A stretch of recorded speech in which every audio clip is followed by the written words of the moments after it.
All right. Welcome in, everybody. Thank you for joining us today. We know free time is not easy to find, so we really appreciate you coming. Like I said, let us know where you're from, what kind of business you have in the chat. That just kind of helps us direct the presentation so that it's meaningful and impactful and something that you can take away. Um, today, Today's topic is going to be about your competitors. So sometimes it feels like you have one competitor that is just always above you on Google, and it's generally not luck. So today we're going to show you exactly why that's happening and what you can do about it. And if you don't know us, we're Rook Digital. We help local service-based businesses turn their online presence into real calls, real leads, and real revenue, not just website traffic. So before we get started, just go through some housekeeping. Our web classes run about an hour, and we always save time at the end to have live Q&A. But at any time, you can drop your question in the chat. Kevin is moderating our questions today, and you can tag him directly. Kevin, do you want to introduce yourself so everyone knows who to tag?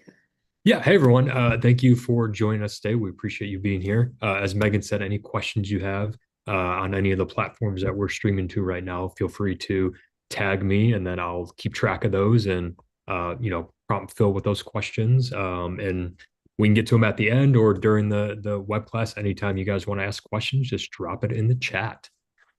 Perfect. Thanks, Kevin. And then last two things, we're going to send you a free workbook after this section or session so you can implement what you learn and fill in any notes that you weren't able to take down while we were live. And then we do offer a free one-to-one website audit. We highly recommend taking advantage of it if you want help applying this, any of our previous topics, or any kind of digital marketing to your business. It's a free service that we provide for everyone. And I think you'll take away some good notes from that as well. So with that, I'm going to turn it over to Phil Hudson. He's our co-founder and CEO at Rook Digital to walk you through why your competitors are getting those calls and how you can take them back.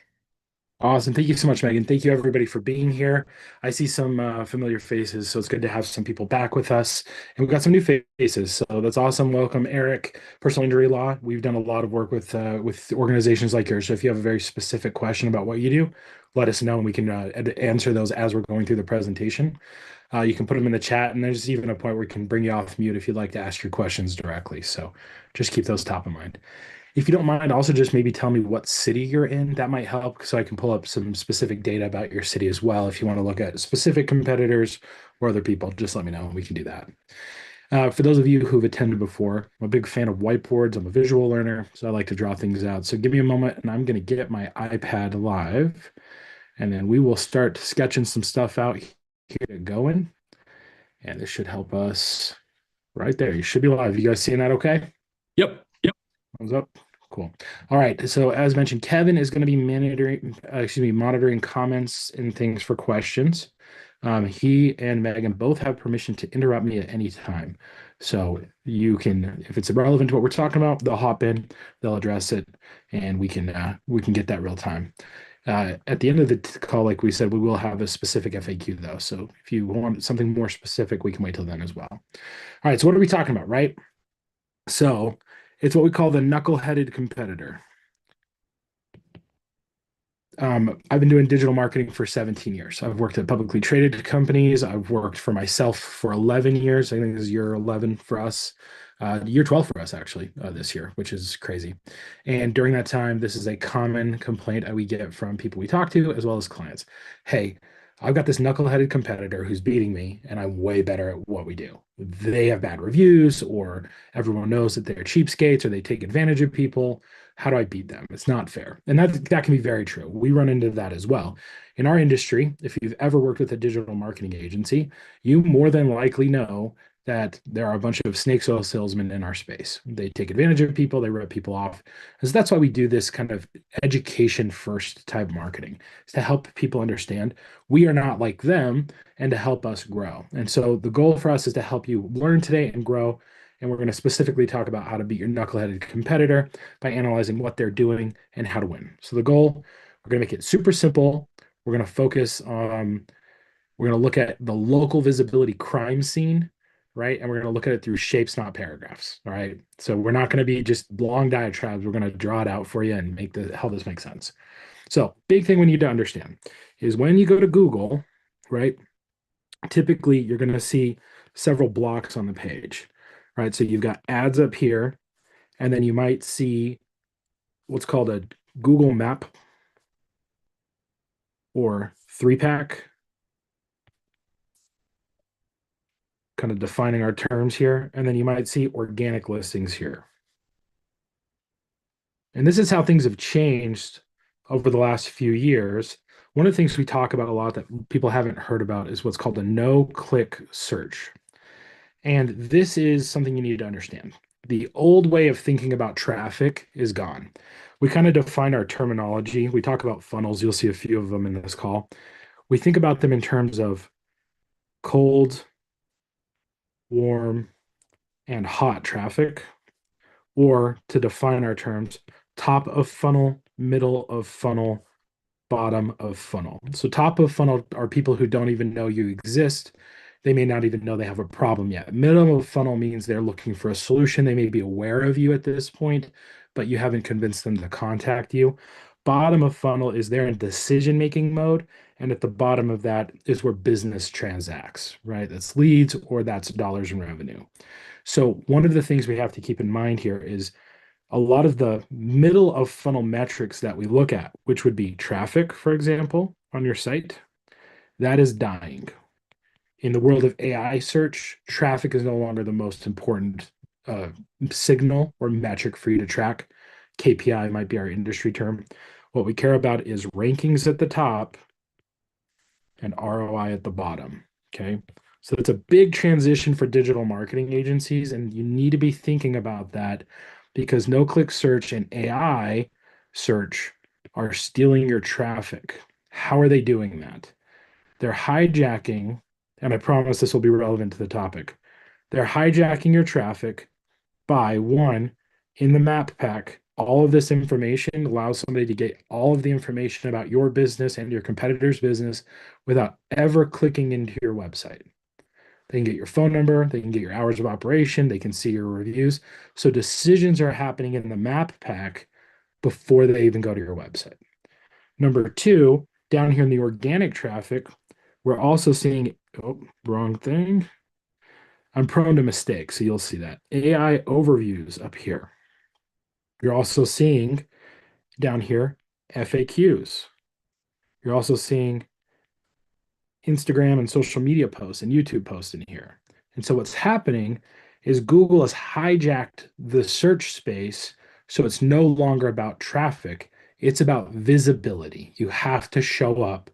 And the good news is, if you can do digital marketing properly, you can own all of this. You can do PPC campaigns to run the ads. That's 30% of the traffic gets there. The rest of this you can then take over by ranking in the AI overviews, AI search mode, ChatGPT search, that's scraping your data and pulling answers. But you can also own the map pack. You can own an organic listing here by doing SEO properly. Your FAQs here, that's structured data on your website that you can then own to provide an answer. You're the topical authority or the thought leader in that space. And then if you do your YouTube or your SEO, all of those, you can own those pieces. So that's where we're talking about how to crowd people out by doing digital marketing properly. I also want to just highlight no-click search. So no-click search, again, is Google and AI provide answers to people without sending them to your website to investigate. The investigation is happening in Google and it's happening in ChatGPT. It's not happening on your website anymore. People will get results, get recommendations that are filtered by AI and search engines, and then decide by looking at one or two people, your knuckleheaded competitor, right? And you. No-click search in 2024 made up 60% of all searches online. Okay. That was 2024. And we live in a different world now. That number, I would have to imagine, is a lot closer to 75 to 80%. But what we are seeing is the better you rank, the stronger your ROI is, even if traffic, and these middle of funnel metrics are dying. Okay. Does that make sense to everybody? Any questions about that before I move on? I don't see any questions in the chat yet, Phil, but I will keep an eye on them. All good, no problem. So what we're looking at here now is we're really talking about how do you take over these things so that your competitor doesn't own them. And the more of this you can own, the fewer competitors you have, and the more that you can take advantage of, the more likely you're to get recommended over your competitor. Okay. So that's what we're looking at. So the big thing we have to understand is that people go, as we've talked about, people go to Google or they go to AI and they basically pick somebody and they're making a decision by looking at these specific metrics. And all of that, you have to decide how to get on the short list. Okay. So that's our goal. How do we get on that short list? Okay. So now we need to understand the big question. Why them? Why is your competitor outranking you? Okay. So we're going to do scoreboard.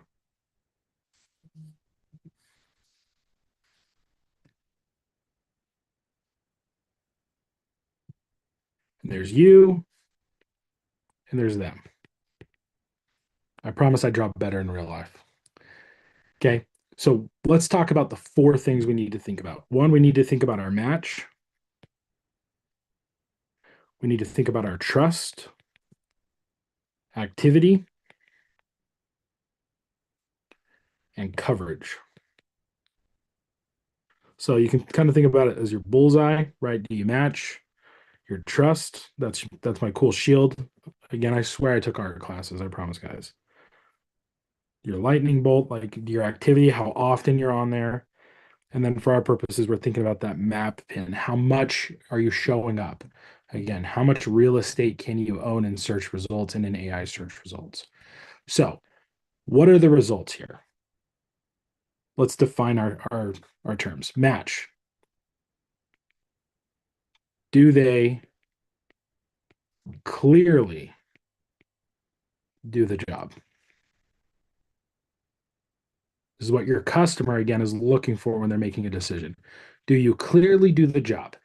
And not in like the big overarching category, but in the specific. Do you do the thing that they are looking for?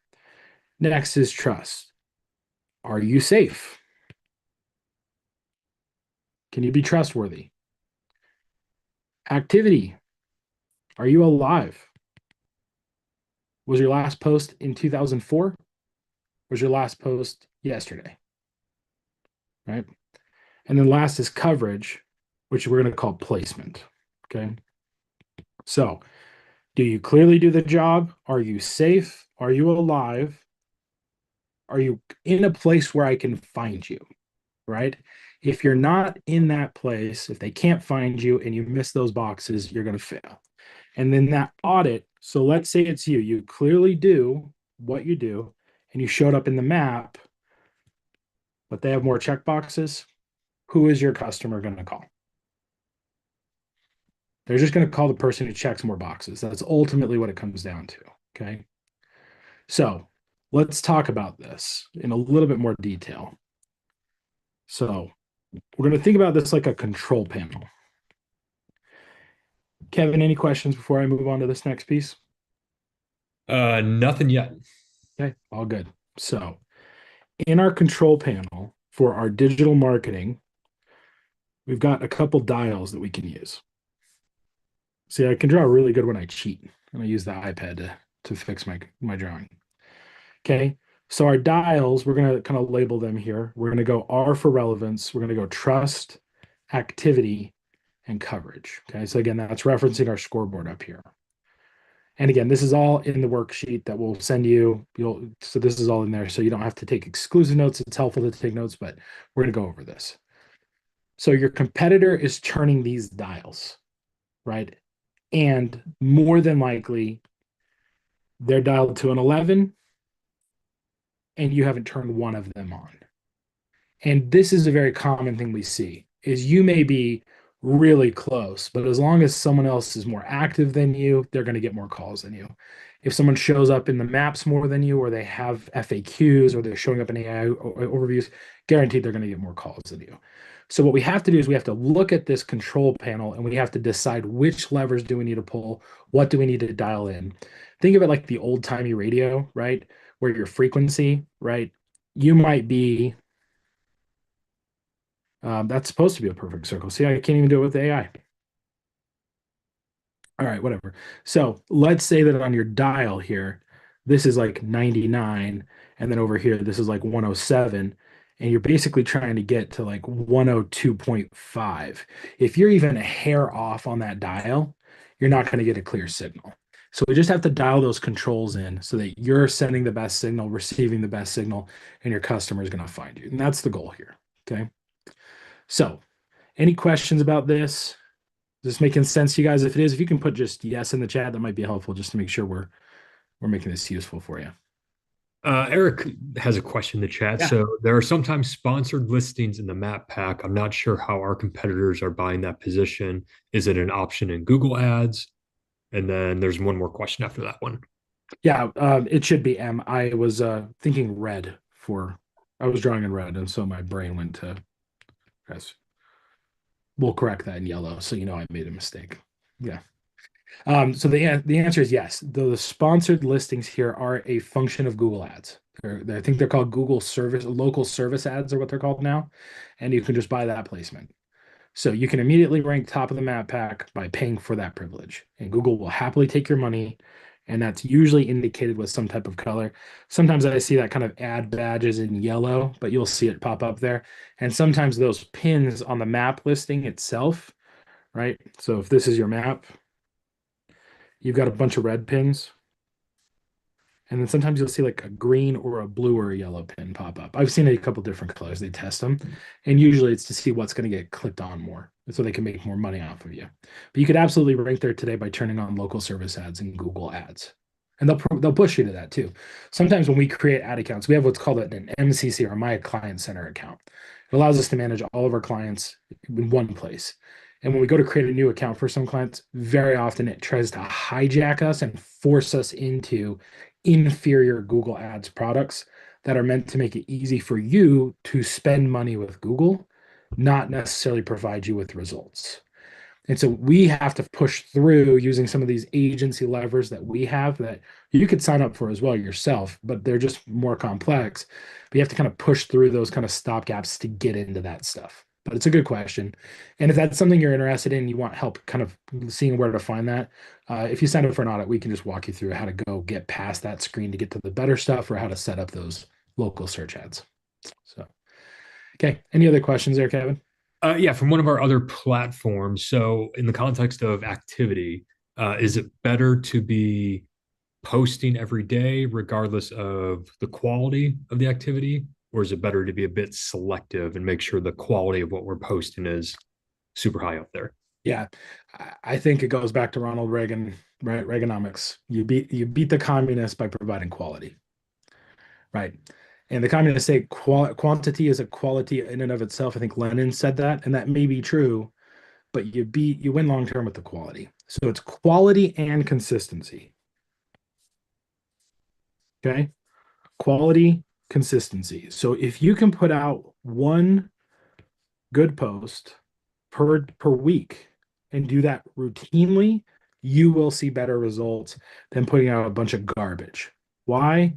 Because your user is going to go to your Google business profile where they can see those posts. And again, that kind of looks like this.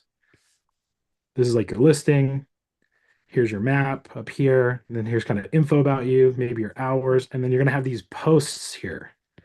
And that, just think of it as your social media for Google. And we kind of encourage you. A couple of weeks ago, we did a web class on this. You should be treating your Google business profile like a social media channel. You should be posting regularly there. And they should be relevant, helpful content that serves your end user. And if you spam that up, you're basically telling people that you are a garbage company. That's the answer. So you want to be very selective, right? And then obviously we can't forget our reviews down here, which we'll talk about. You want to have those. They should be relevant. They should be current. That's all part of the alive part. Like, are you actually active? Are you doing stuff? So, good question. Okay. All right. So let's move on. So let's talk about like the shortlist reality, right? So, number one, we got this funnel. And this funnel here, again, told you we draw more funnels. All right. You've got search. You've got the short list, where, right, which is basically, hey, we've got 3 or 4 of these kind of people showing up. And then you've got calls. And so you have to show up in here. So it's not like just showing up. Visibility isn't the win, being chosen is. But visibility is more important right now than anything. That's kind of step one. Can they even find you? Then they're going to select, and ultimately the winner of these, whoever they decide, because they've got this stuff dialed in up here, that's the person that's going to get the call down here. And that's the business that's going to make the money at the bottom, right? So you have this visibility isn't the win, it's being chosen. So we have to focus on that. All right. And if you can do that, it's going to be much more successful. So how do we do that? So we've got our bullseye here, right? I promise that's a bullseye. And in this, you've got categories, right? So you've got category, services, pages. Okay. This is how you help match. How are we matching? And I'll label this match. Okay. You have to match, and you do it through your category, you do it through your services, and you do it through your pages. Let's take where you send people, for example. So let's say, I think Dan's on the call. Dan, I think you were on our call maybe last week with your appliance repair company. Correct me if I'm wrong, but we'll just talk about that specifically as just an example, okay? So if you have your home page, which is just a generic, and we'll call that home, or a service page, which is basically this is the thing we do. If this is plumbing, and this over here is water heater install or repair, which of these is more likely to convince someone to sign up if they're looking for water heater repair, right? Sending someone to a homepage that's broadly about plumbing is always going to perform worse than sending them to a service page that has photos of water heaters, has text about water heaters, has reviews on the page about water heater repair that you did for them, testimonials about that, etc. Like, it's just the match matters. So that's what we want to focus on. They match the search better. You're going to rank better. You're going to show up more. You're going to get better results than being just a generic placeholder. Okay. Any other questions? Nothing in the chat, and that was Dan from the other week. Cool. Welcome back, Dan. Yeah. Please let us know if you have any follow-up from our other web classes we did. Okay. So next, we're going to talk about trust. Okay. So with trust, it's really simple. Are you the safer choice? So how do we become the safer choice?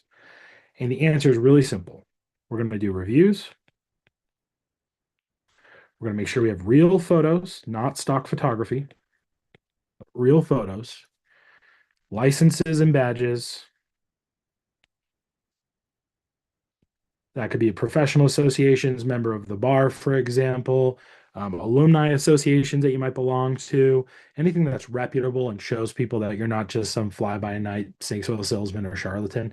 That's going to help you convert better, no matter what your industry is. License, bonded, insured. If you're a service organization, absolutely. If you can put the license numbers on your site, and some people are required to, that will also help you. And then response time and availability. Okay, so reviews, do you have them? Are they current? Do they mention the services you provide? So a generic review is inferior to someone saying, hey, they helped me with my slip and fall case, or hey, they helped me when I was hit. I was walking across the sidewalk and I got hit by a car. whatever it is, if they can mention the specific service that you offer, that will always rank better, right? Your photos, are they real? It is a misconception, and a lot of people think they need to be some major New York Fifth Avenue advertising company with a $500,000 photo shoot with, a celebrity in it or with beautiful models.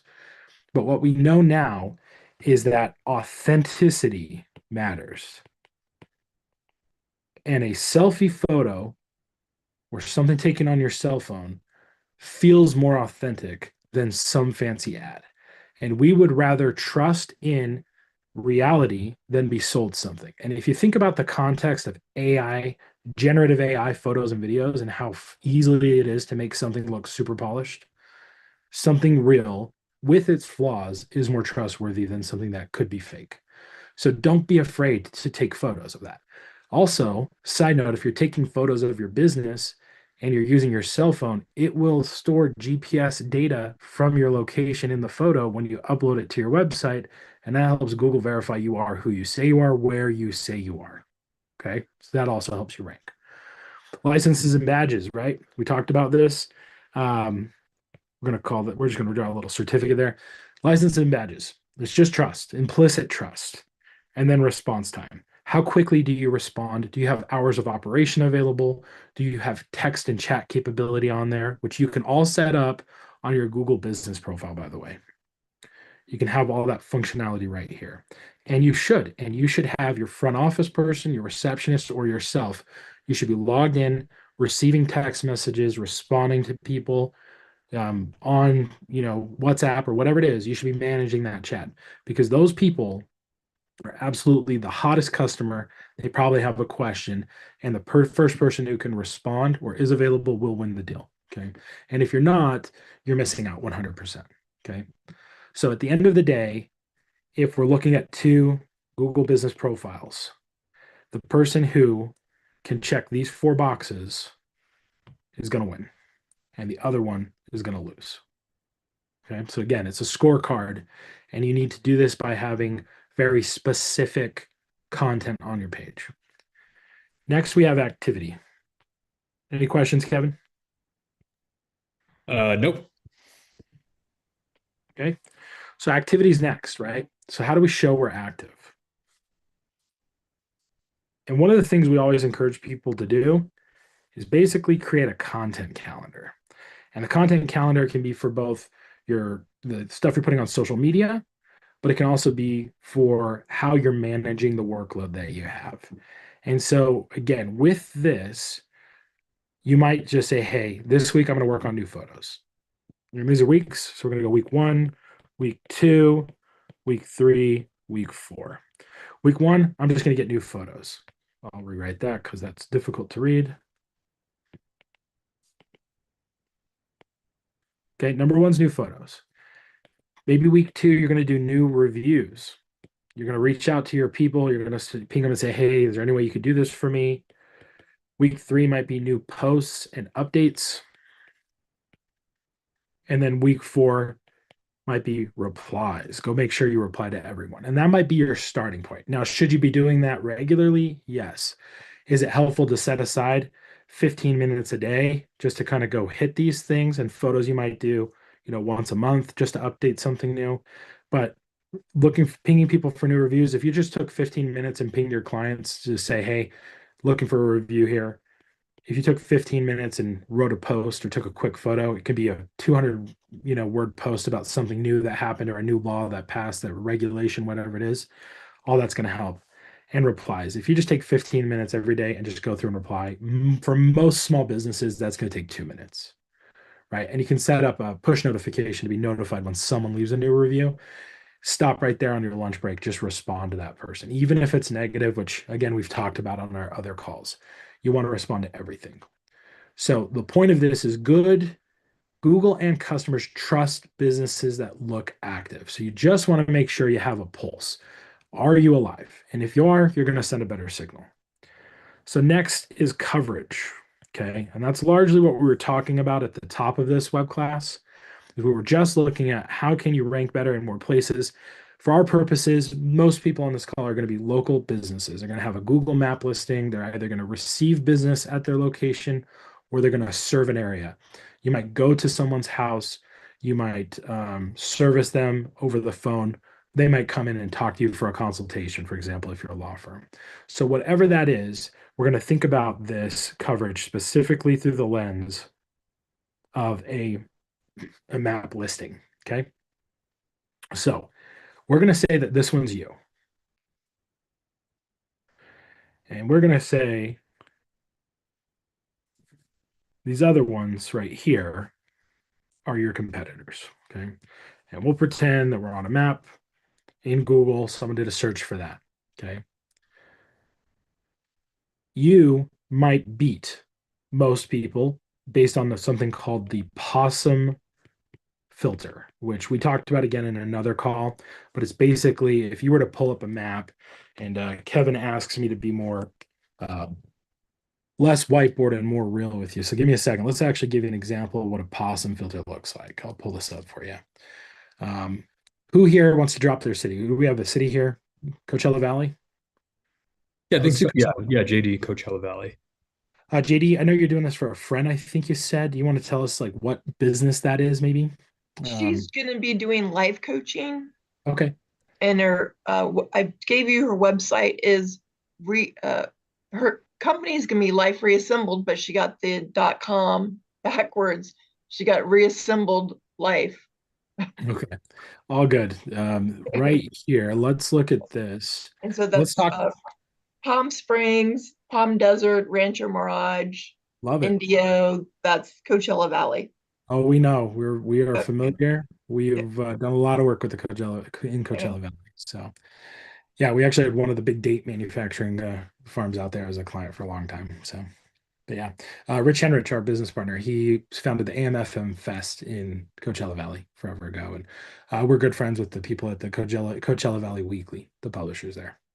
So, if I do live coaching Coachella Valley and I scroll down here, right, some of these are going to look different, but as I talked about, here's your AI overview, kind of your Yelp review showing up first, and then your main competitor here. People also ask, so these are frequently asked questions that you can add what's called structured data to your website to rank in this section of the page. Okay, it's called FAQ schema. Then you got more national, kind of natural organic competitors. And then down here, this is inverse of what we normally see, but you've got a map listing down here at the bottom with the 3 competitors. And let's zoom back in. These are your 3 competitors that are owning the maps. Again, we're looking at reviews, links to websites, directions to their location, all of that stuff, and then some other organic stuff. But up here at the top, it doesn't look like anyone's really running ads on this. So that's an example of you could win today by putting ads up. 30% of people click on ads. It's really going to be closer to 70% of the traffic are going to do something more organic or do a search or click on a recommendation from AI. But for our purposes, there are kind of 2 algorithm updates that kind of came out, the animal algorithm updates that came out in 2011, 12, 13, 14, they kind of wrecked digital marketing. And one of the things, the big one was Panda in 2011 and 12, then Penguin, and then Possum and Pigeon came out. And Possum and Pigeon are the ones that affect local search. And Possum's the real one we have to think about, which is, let me zoom in on this so you can see better. No matter what your service is, you can do this test today, type in your service. And if you're in your office, you don't have to type the city in, but you can. You're going to see a map listing. And this here is the area that Google says, based on our trillions of data points across trillions of interactions with hundreds of millions of people, we're confident that in your industry, this is the area someone would be willing to hire someone. So, for example, if you were trying to rank in Los Angeles, there's no chance. You can't even rank in Riverside, right? Because it's not in the map. So the Possum filter controls where you can and can't rank, and it's based off of the number of people who do what you do and how your end customer behaves in that space. So it's a mistake to try to fight outside of that. But what we're talking about here with coverage is you may manage one of these locations, but you might find that there are like four or five of these pins that belong to one company because they have multiple offices or they have a service area.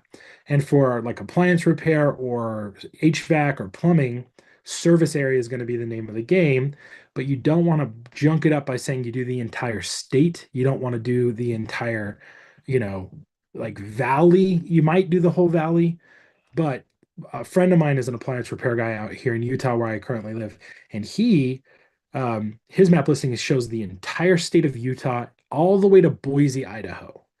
Do you think somebody in Boise, Idaho is going to call him to come fix their appliance repair when he's 5 to 6 hours away?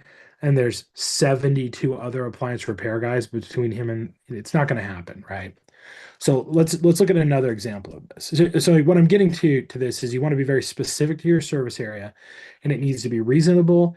And my gut would say load your map. That's your service area. If you were to say appliance repair. So the other thing we might say is like personal injury, right? If I just type personal injury, you'll get a map. And as I scroll through here, that right there is all of Utah County and a little bit of Salt Lake County for me. And all of this out here, this you can see there's no competitors over here that they're showing. And it's because there's so many here in the corridor by the freeway and where I am, they're saying you're more likely to reach these people. But Diaz and Madsen, the big one up here with the name, right? They're obviously doing something right because they're popping up off the beaten path. And it's probably because they know I'm off a main road that can just take me right up to what's called Alpine. And Alpine's a wealthier, more affluent area. And so it's probably to get great reviews and do really well. But that's an example of where you're trying to focus. It's a mistake for most people to try to do personal injury for this whole area unless the map says to. And some cities, like if you get into Los Angeles, you might be in downtown.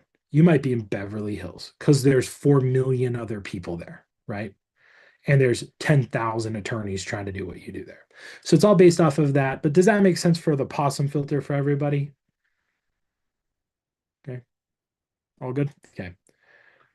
All right. So moving along here, because I know we're getting a little long-winded. I apologize, everybody, but I hope it's helpful. Let's get back to kind of tracking the next step. So with this, again, what I'm trying to say with this is they show up more because they're present in more places for more intents. So places and intents. And I think this is worth noting here. So we talked places and intents, repeating that for everybody. We talked up here about plumbing versus water heater repair. Okay. If I have a one-page website, which most appliance repair companies I'm learning in Utah, they have a one-page website. And it's got 15 services kind of in a paragraph at the bottom of the page. If you just simply today have your website and then you have a service section that branches off to HVAC repair, plumbing repair, heater repair, AC repair. And yes, I know HVAC does all of those, but intent matters. Someone looking for AC repair will hit a page that says AC repair, they're going to rank better. And then down here, you might even have something along the lines of, washer and dryer repair. If you have a page on your site for each of these, that page will rank better. And that's the intent piece. Okay. So Eric, if you don't mind, just in the chat, maybe give me like 2 or 3 key focuses for your law firm, or you can unmute if you want to as well. Just something that just to help me better understand what you do. We'll circle back on that in a second. But I hope that makes sense in terms of intention. You just need to clearly label all of the types of law that you do or all of the services you do. And if you do that and you have more of them than your competitor, and again, quality, not quantity, you're going to have a better time. You're going to rank better. Kevin, I think see some stuff in there. You want to? Yeah. So Eric just said car accidents, workers' comp, slip and falls, wrongful death. Okay. So that's 4 very specific. And just thumbs up on the camera. Do you have a page for every single one of those on your website? Okay, awesome. So you're ahead of the game there. And then the next thing we would talk about, like if you were to do an audit with us, we could very specifically get into how could you break those out into kind of more niche pages within those categories to get even more specific, to have more intent. That'll help you rank better when someone looks for what we call a long tail keyword. Let's define our term, long tail keyword. And we have some fancy charts and stuff from a lot of data on this. But if this is your chart and you were to look at an analysis of all of the searches that happen online, okay, searches are going to look like this. There's going to be about 10 up here that get millions of searches. There's going to be about 100 here that get like 100,000 searches per month. There's going to be 1,000 here that are going to get somewhere around 1,000 search or 10,000 searches per month. There's going to be about 100,000 that get, less than 10K, maybe thousands per month. And most searches that are getting hundreds of searches down to tens of searches happen in the long tail, which again, there's kind of we might define this as the chunky middle.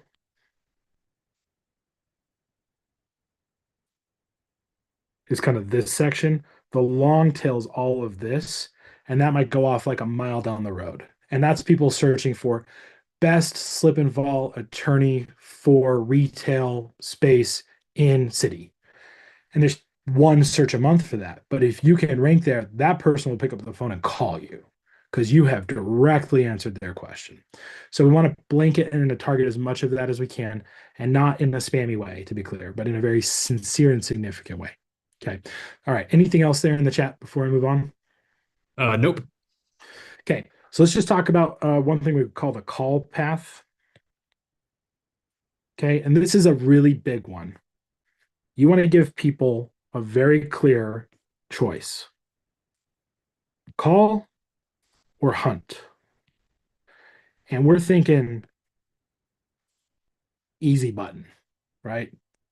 You want to make it so easy for them that they do not have to look. So that means having your phone number in the header of your website, a sticky button that floats on the page with your phone number on it, everywhere. If it's difficult to find, they're not going to look for it.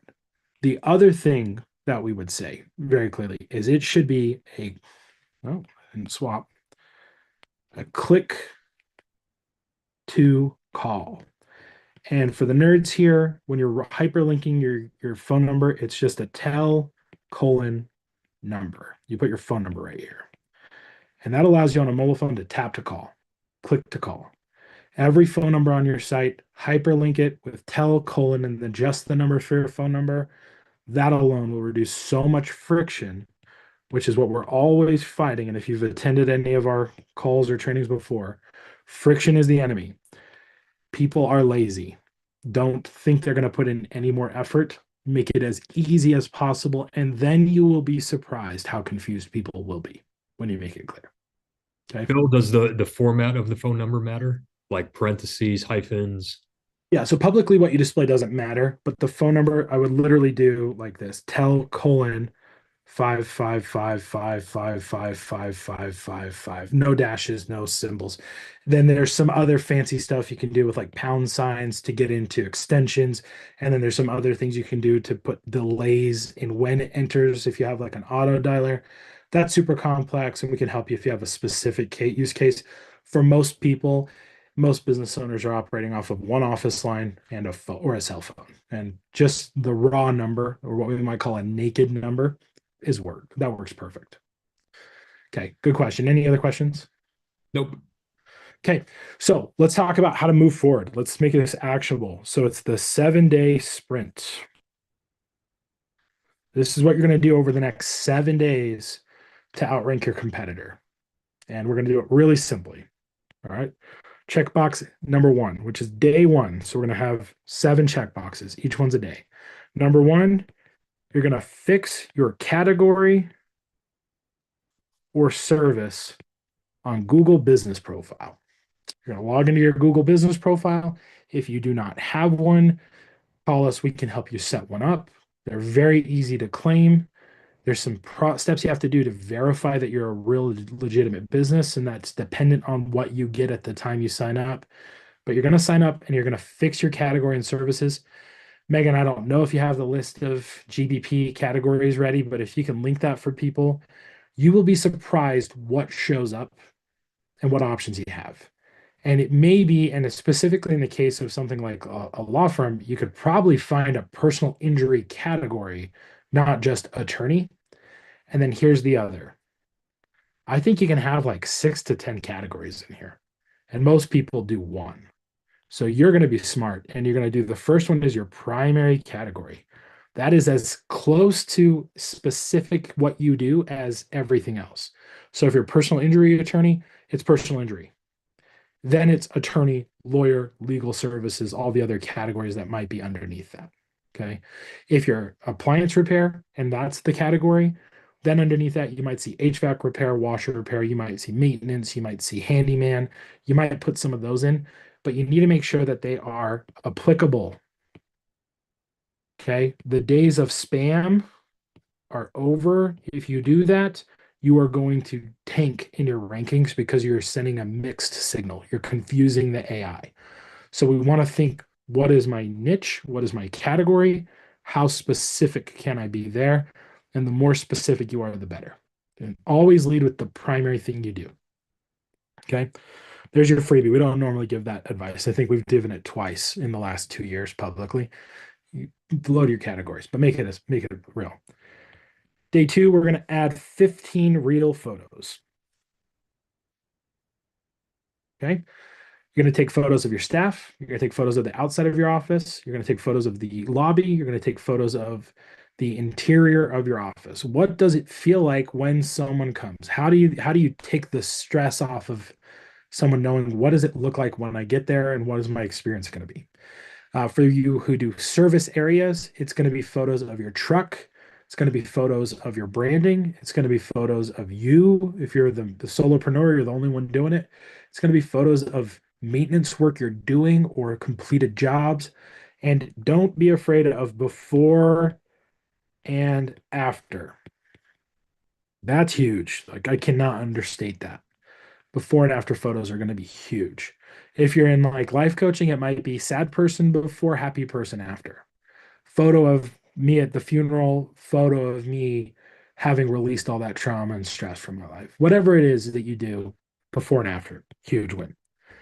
Next, you're going to ask 20 customers for reviews. And you may not have 20, that's okay. You're going to ask them all. Now, we've given some notes on this. There are a bunch of web classes specifically on this topic. I'd recommend you go to those for more detail on how to do this. They're all live on our YouTube if you're interested in looking at those. But you're going to request those reviews and you're going to say, please include the service and city in the review. It also might be helpful for you to pre-write and send. Hey, wonder if you could leave a review. Here's an example of what I'd like. If this works, feel free to post this. Reduce friction. No friction, right? Make it as easy as possible.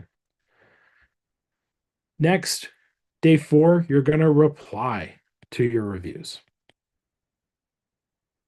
Okay? You're just going to reply for reviews and any Q&A, any questions and answers that come up. Okay? You're going to answer those. So you're going to reply to reviews and Q&A. If they're negative reviews, again, we talked about that in another web class, but if you really want to, you should reply to everything cordially and you should invite negative reviews to offline. Hey, sorry you had that experience, or hey, we can't find a record of you. Please give us a call. We'd be happy to discuss this and see how to make it right. Okay, but public response, even if it's negative. Next, you're going to publish one new service page or improve it. So you may already have one. How are you going to improve it? Are they click to call phone numbers? Do I have a sticky phone number button? Do I have a very clear call to action? Does the button color on that call to action contrast with the page? It's not a brand color, it's a CTA color, call to action color. it should be a pattern interrupt. It should pop. All of those things. And again, we have lots of resources about how to do that on our website. And again, in an audit, we can walk you through specifically how to do that. Okay, next day, you're going to post an update and 5 more photos. Okay, day 7, you're going to check calls and repeat. Did you get any phone calls? There's something in your GBP, your Google Business Profile, called Insights.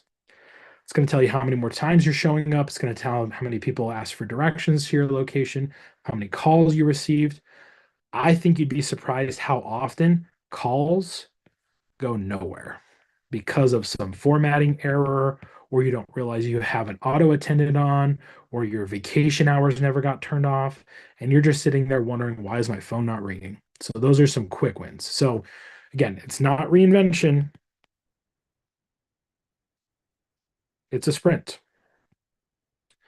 And you just do that every week. That's your 15 minutes every week. Now, do you need to dump 20 new photos on every week? No, you don't need to do that. But can you update another post? Could you update another service page? Just cycle in something that makes sense there.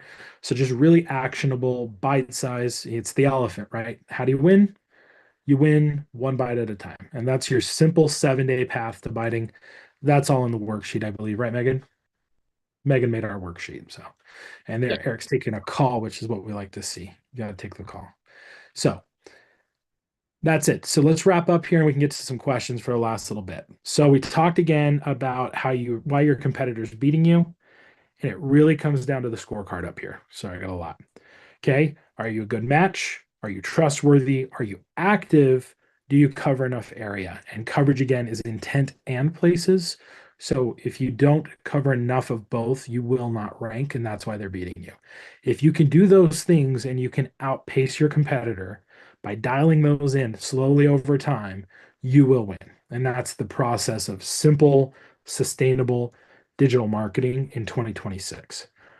Last thing again, for those of you who are here, we do offer a free audit. You can sign up for that.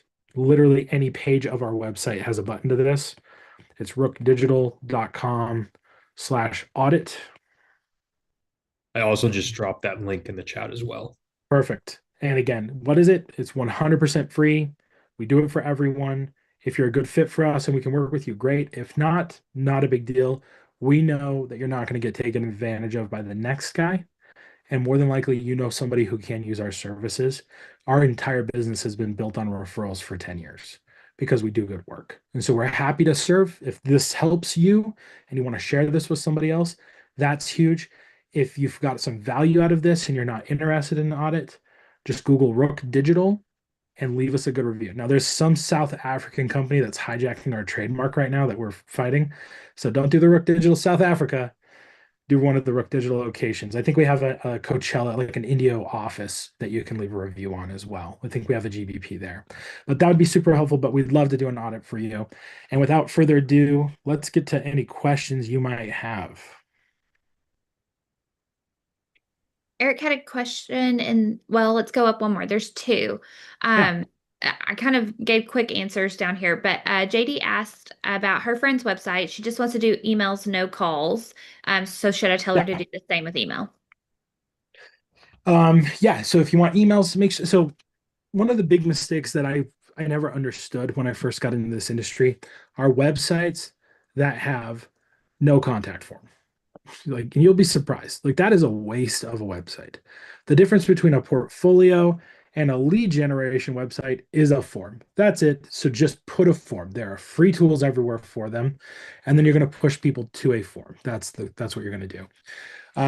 My pushback on that is generationally, some people want to pick up a phone and talk to somebody, and I think boomers and Gen Z, weirdly enough, want to get on the phone. We have a guy on our team named Landon. He likes a phone call. The Gen X and millennials here, we don't want to talk to anybody because I don't want to fight through the nonsense and the gatekeepers.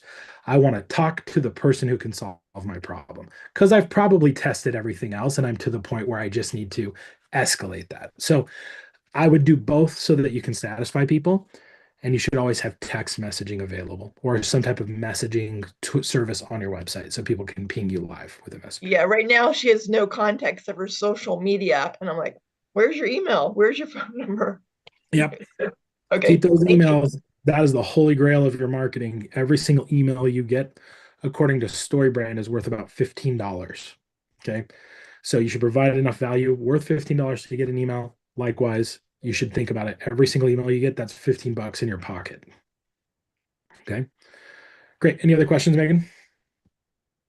Yeah, Eric had one too. He said, when you say update or create a service page, GBP limits to 300 characters. No click to call, no colors. Are you talking about service pages on our website? Yes, on the website. So that's where we're going to just do an audit and say, is there anything here I can tweak? Is there a new review that I can pull over from GBP to put on the page? If you're doing more sophisticated web builds, you might have some API connections that are just pulling reviews in and aggregating them, and then those will update automatically. That, I think, for busy people is the right way to go, or if you're a solopreneur, because then you don't have to manually do that work. But don't be surprised, like you're reading through there and you're like, oh, this is referencing something we don't do anymore. Or you find out, hey, laws have changed here and this no longer applies. Or, man, I didn't even realize that this URL was redirecting. That's another one we find.